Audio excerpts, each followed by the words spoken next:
자, 이번 시간에는 희생자 코스프레에 대해서 이야기해 보겠습니다. 네. 많은 사람들이 희생자 코스프레 이야기는 들어서 머리로 완전히 이해하고 있어요. 그리고 희생자 코스프레가 어떤 사람이라는 거에 대해서 정말 잘 알고 있습니다. 그런데 왜 그렇게 희생자 코스프레에 당하고 살면서 괴로워할까요? 그리고 괴로워하다가 버티고 버티다가 뭔가 마음이 피폐해져서 어떻게 할 수 없는 상황에 이르렀을 때 상담 신청을 하게 됩니다. 그래서 이게 우리가 머리로는 완전히 알고 있지만 그러한 사람의 직접 이렇게 대하면 전혀 내가 그 생각을 하지 못해요.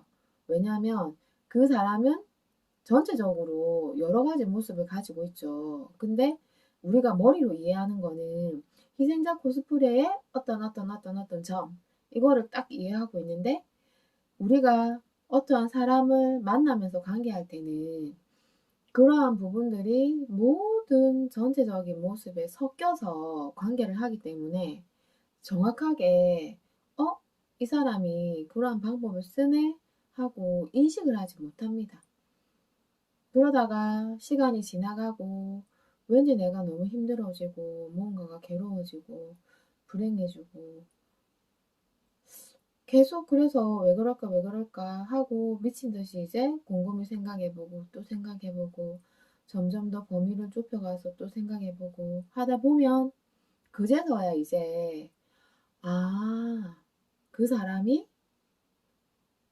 희생적 코스프레를 하고 있었는데 지금 생각해보면 이렇게 선명하게 알겠는데 그동안에 1년, 2년, 5년, 10년, 15년, 20년, 25년, 30년 왜 이렇게 까마득하게 모르고 계속 그렇게 교묘하게 반복적으로 내가 당했던 거지?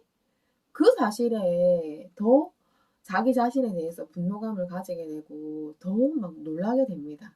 어, 이렇게 분명한 건 내가 아니 그렇게 두 눈 멀쩡하게 뜨고 당하면서도 전혀 알지 못했다는 게 이게 믿을 수가 없는 거죠. 그래서 이게 우리가 단순히 희생적 코스프레 쓰는 사람은 이러이러이러한 특성을 가졌어라고 정말 명확하게 말은 할 수 있지만 그러한 사람들이 내 앞에서 그러한 방법들을 쓸 때는 여러 가지 방법으로 아주 교묘하게 섞어서 쓰기 때문에 알아차리지 못한다는 사실을 정확하게 인식하시고 본인이 지금 뭔가가 너무 괴롭고 뭔가가 어떠한 사람으로부터 불행하고 마음이 힘들다고 생각되면 이 이야기를 들으시고 다시 한번 아주 세밀하게 조용히 되짚어보고 또 되짚어보고 하는 시간을 가졌으면 합니다. 자, 희생자 코스프레를 가장 많이 쓰는 사람은 가족입니다. 네, 가족 중에서도 제일 가까운 부모죠. 부모. 두 번째는 누굴까요? 배우자.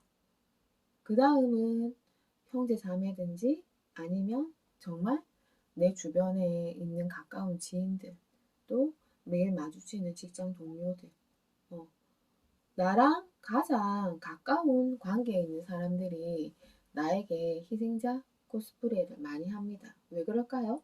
네. 남한테 그런 걸 계속 쓴다면 한 몇 번 만나고는 안 받아주거든요.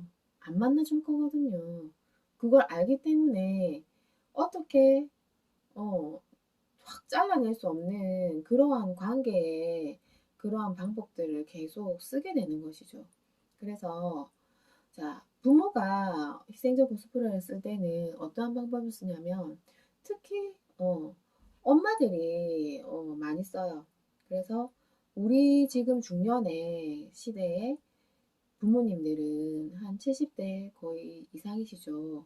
그분들이 전쟁 폐허 속에서 정말 부족하고 가난하고 힘들게 살아오시면서 피해 의식이나 어떠한 상처, 아픔들이 굉장히 많이 갖고 살아오셨단 말이죠.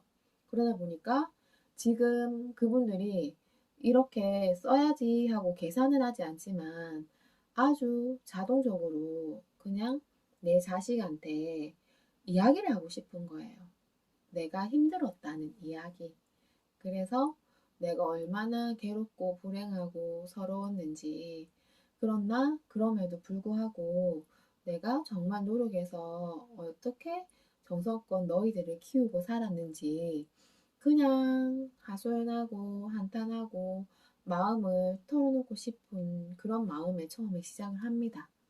그래서 처음에 뭐 한두 번 들을 때 자식들은 알고는 있었지만 그래도 저 정도로 힘들고 아픈 경험이 있었구나. 너무 애잔해지죠.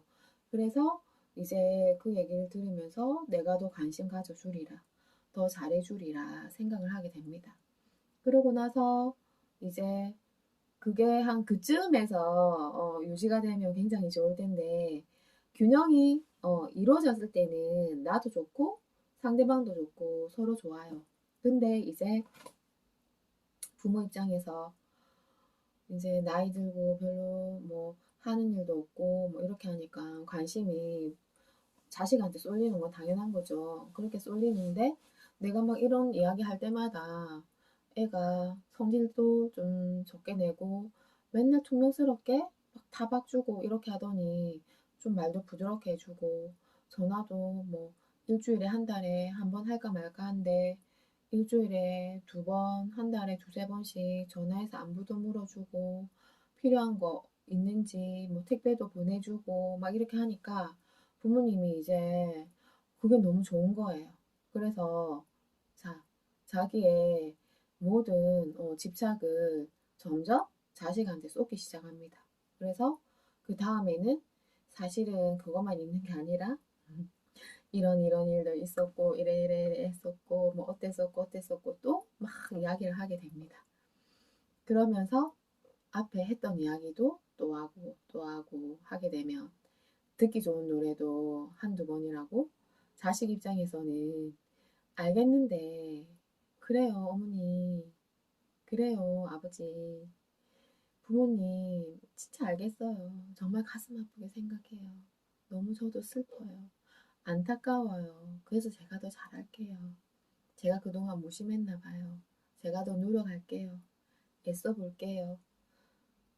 그런 마음을 다 가지고 있어요.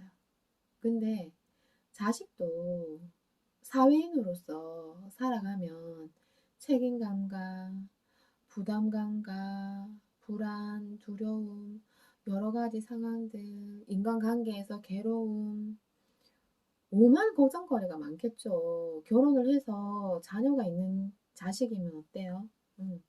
그 자식들이 또 모든 수많은 사건 사고를 몰고 와서 정말 어, 복잡한 상황으로 이끌어가는 거죠. 그러면 나 자신한테도 내 거 지금 책임지고 해결하고 사는 것도 버거워요, 자식도. 그렇지만 그럼에도 불구하고 자식이 틈을 내서 그렇게 해주는 거예요. 근데 부모님은 거기서 더 막 바라는 거야. 왜? 부모님도 관심과 사랑을 얻고 싶거든요. 그래서 자꾸 더 바라고, 더 요구하고, 더 막 하소연하고, 볼 때마다, 좋은 말도 아닌데, 막 기운 빠지는 이야기, 마음 무거운 이야기만 구구절절 막 하면, 이제 자식이 어떻게 될까요? 자식도 살아야 되니까. 나도 내 자식 키우면서, 내 사회생활 하면서 살아가야 되니까. 이제 자식이 점점 거리를 두기 시작합니다. 왜? 부모님만 만나고 나면 내가 진이 빠지는 것 같거든요. 내 에너지가 다 빠져나가는 것 같거든요. 그러니까 본능적으로 자기가 살기 위한 에너지를 지키기 위해서 거리를 두는 것이죠. 자, 두 번째는 배우자 간의 희생자 코스프레를 쓸 때입니다.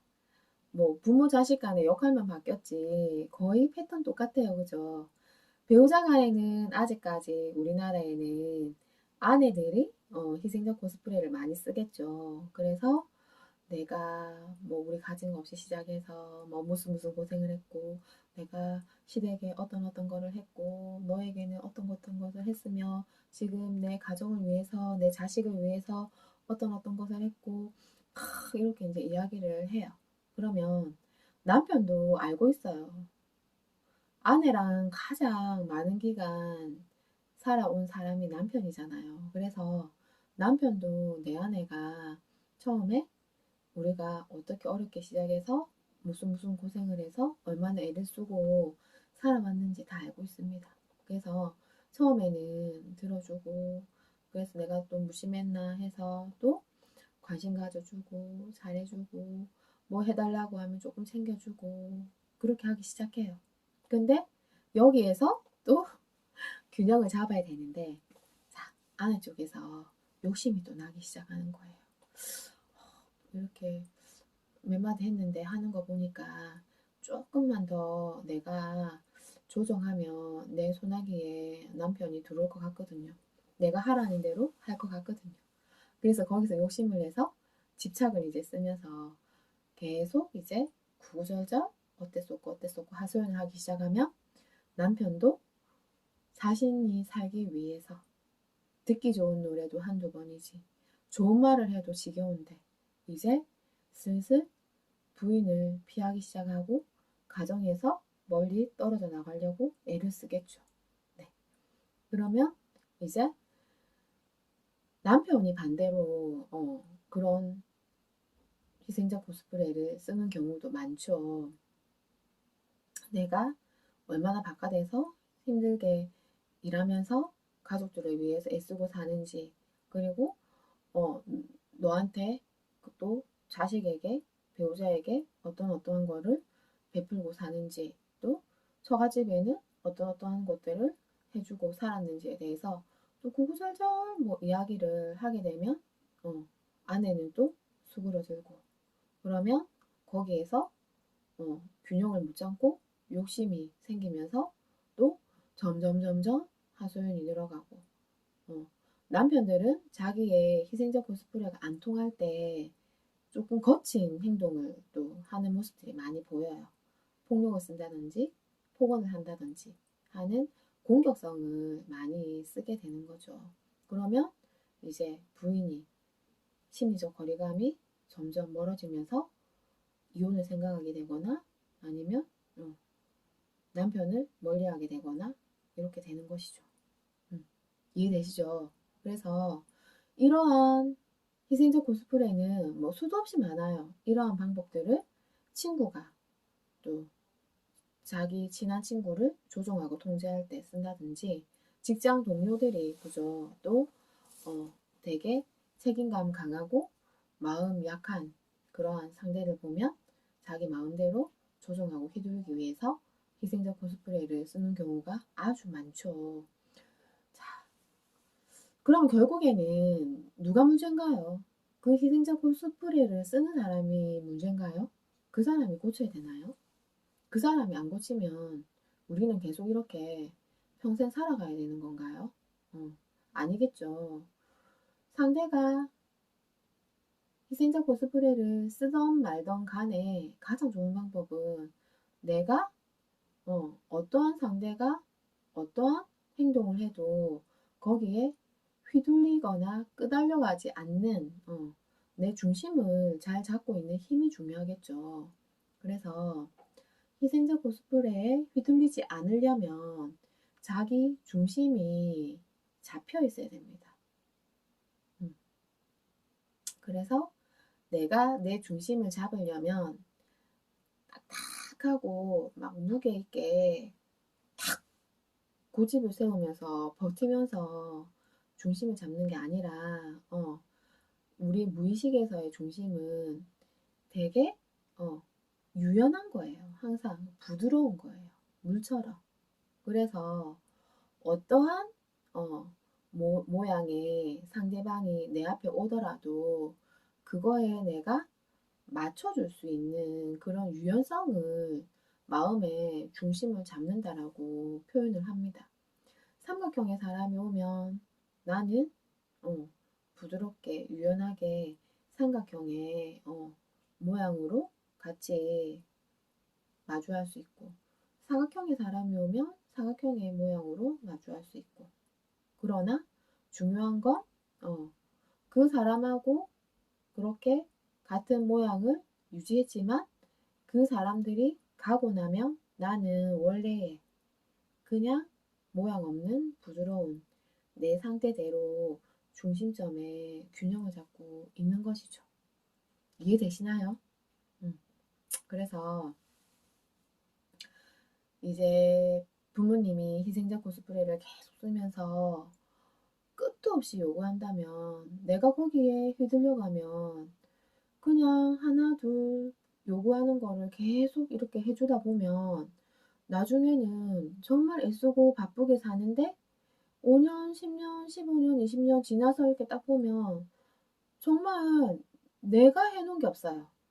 내가 성취해놓은 게 없어요. 그래서 내가 나를 위해서 쓸 수 있는 도구들이 하나도 없는 거예요. 왜? 그런 도구들을 준비하고 갈고 닦아야 할 그 시간에 전부 나를 휘두르는 요구하는 그 사람이 원하는 것들을 해주기 위해서 그 에너지를 다 써버렸기 때문에 나는 내 걸 준비할 시간이 없었던 거죠.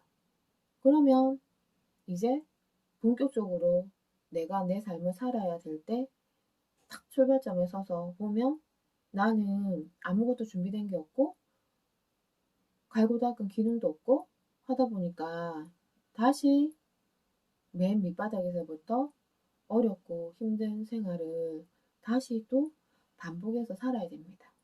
그렇게 되면 결국에는 내가 계속 도와주었던 그 사람은 나한테 의존하면서 내 에너지를 뺏어다가 쓴다고 자기 거를 키우지 못해서 지금 더 그 사람은 허약해져 있고, 나는 이제 내 인생을 살아야 되는데 준비된 게 없으니까 나도 너무 허약해져 있고, 그러면 나중에는 둘 다 같이 힘들어지고 고통스러운 그러한 환경들이 오게 됩니다.